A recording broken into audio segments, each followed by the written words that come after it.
النهاردة بقى هنعمل وصفة حلوة جدا للفراخ. لو عندكم عزومة بقى، بدل ما تجيبوا دكر بط او دكر رومي، الوصفة دي هتغنيكم عنها، وان شاء الله هتعجبكم جدا. الفراخ نفسها طعمها حلو، وكمان هنعمل لها رز بالخلطة كده حلو جدا ومميز قوي.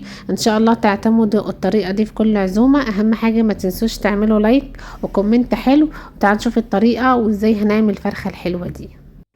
اول حاجة في طاسة يستحسن تكون تيفال، هنضيف معلقتين كبار من الزيت وعليهم بصلة كبيرة متقطعة صغير بالشكل ده. بصل بقى ابيض بصل احمر مش هتفرق قوي. هنبتدي ندبل البصلة، واول ما تاخد لون هنزل عليها بكوباية من الرز المصري المغسول ومتصفي كويس جدا. بعد كده هبتدي اشوح الرز مع البصل كويس قوي لحد ما يتشمع او ينشف معانا. وبعد كده بقى هكون مجهزة كوباية من البسلة على الجزر، والبسلة والجزر هنا بيدوا طعم حلو قوي مع الرز. في خلطة الرز اللي احنا هنعملها النهاردة تقدري تحشي بيها اي حاجة، تحشي بيها حمام، تحشي بيها بط او فراخ، بيبقى طعمها حلو ومميز جدا. بعد كده بقى معايا التوابل بتاعتي عبارة عن معلقة صغيرة من الملح، نص معلقة صغيرة من الفلفل الاسود والكمون والكزبرة والبهارات، 7 بهارات، ونص معلقة صغيرة من القرفة، وشوية كده من الحبهان الصحيح او الحبهان المطحون. انا ما كانش عندي حبهان مطحون فضفته، ممكن تستغنوا عنه تماما. هبتدي بقى هنا اقلب الرز مع البسله والجزر والبهارات اللي ضفناها. وبعد كده بقى اكون مجهزه كوبايه الا ربع من الميه المغليه. الميه هنا ما تكونش كتير خالص زي ما انتوا شايفين كده. وبعد كده بقى هغطي على الرز وهسيبه يستوي نص سوا، مش اكتر من كده. اول ما يبتدي يتشرب الميه بقى هبتدي ان انا برضو افضل اشوح فيه، عشان عايزه يرجع ينشف، يعني يكون مستوي نص سوا بس في نفس الوقت مفلفل وناشف معايا. والخطوة دي مهمة جدا علشان لما نيجي نحشي بيه اي حشوة، سواء كانت الفراخ او الحمام او هنستخدم الخلطة دي، يكون الرز بعد التسوية بقى خالص يكون مفلفل معانا مش معجن خالص. بعد الحشو هفضل اقلب كده شويه حلوين زي ما قلت لكم لحد ما يرجع ينشف معايا ويفلفل معايا كده. وقبل ما استخدمه طبعا او احشي بيه الفراخ، هحطه بقى في طبق يكون مفرود كده، وهسيبه يبرد تماما قبل ما استخدمه. وزي ما قلت لكم الحركه دي بتخلي معانا الرز مفلفل معانا في الاخر مش معجن ابدا، سواء هنعمل الرز بالبسله او بالكبد والقوانص. بكون بقى مجهزه معايا فرخه، دي فرخه كبيره شويه، دي فراخ بيضه. وزن الفرخه دي 3 كيلو. طبعا بكون غسلاها بالملح والميه والليمون كويس جدا، ومنشفيها برضو كويس قوي. وبعد كده بقى هجيب البهارات، دي بهارات بسيطه هتتبل بقى بيها الفراخ نفسها، عباره عن معلقه صغيره من الملح ونص معلقه صغيره من بهارات الفراخ والكاري والفلفل الاسود والبابريكا. هقلب الكلام ده كويس مع بعضه. وبعد كده بقى هاخد نص التتبيله دي او نص كميه التوابل دي، وهتبل بيها بقى الفراخ كده من فوق الجلد ومن تحت الجلد ومن الفراخ من جوه، علشان طعم لحم الفراخ نفسه يكون طعمها حلو بعد التسويه. تبلتها بقى كويس. بعد كده هنرجع للرز. شايفين بقى الرز هنا نشف خالص ورجع مفلفل زي ما انتوا شايفين كده.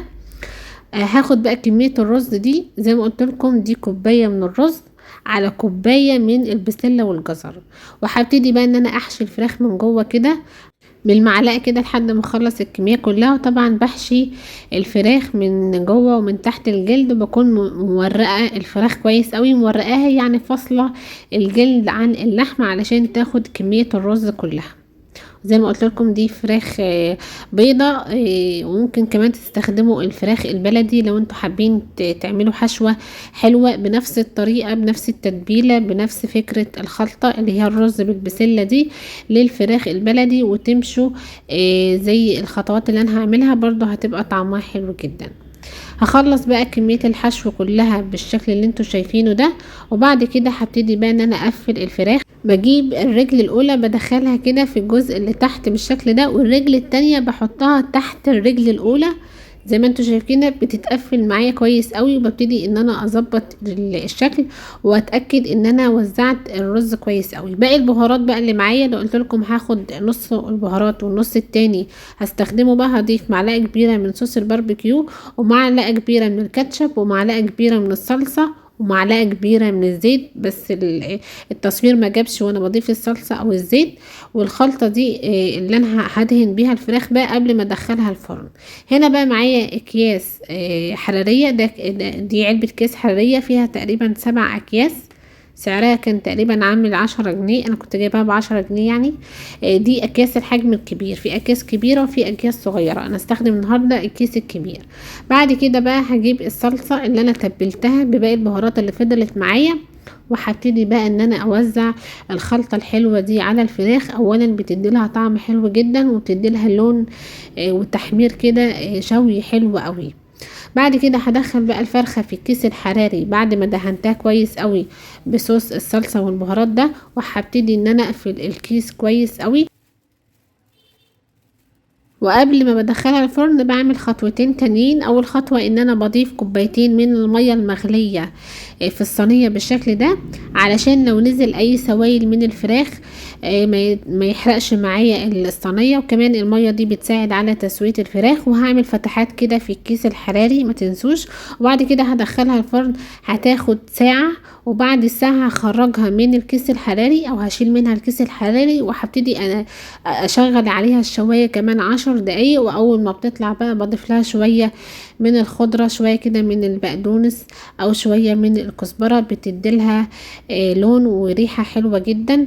وده بيكون معانا بقى شكل الفراخ. مش عايزة اقول لكم ريحتها والرز اللي فيها الخلطة دي بتبقى حلوة جدا. وتقدروا تستبدلوا البسلة بالكبد والقوانص، برضو هتديلكم طعم حلو جدا. عايزه اقول لكم بقى ان طعم الفراخ نفسه كان حلو قوي زي ما انتم شايفين، والفراخ مستويه لان احنا مسوينها في الكيس الحراري. ورز معانا مفلفل وحلو جدا. زي ما قلت لكم امشوا على نفس الخطوات اللي عملت بيها الرز ده. عايزه اقول لكم هتسيبوا الفراخ وتاكلوا الرز من حلاوته، حلو جدا. ممكن تحشوا بيه بقى بط او حمام او فراخ بلدي او فراخ بيضة زي ما تحبوا. جربوا الوصفة واعملوها كده بقى في العزومات او على سفرتكم كده كتغيير. ان شاء الله تعتمدوا الوصفة دي دايما في العزومات وتعجبكم. ما تنسوش بقى لو عجبتكم الوصفة تعملوا لايك واشتراك في القناة علشان توصلكم اشعارات بكل الوصفات الجديدة. نتقابل ان شاء الله في وصفات تانية جاية كتير. اسيبكم في امان الله وسلام.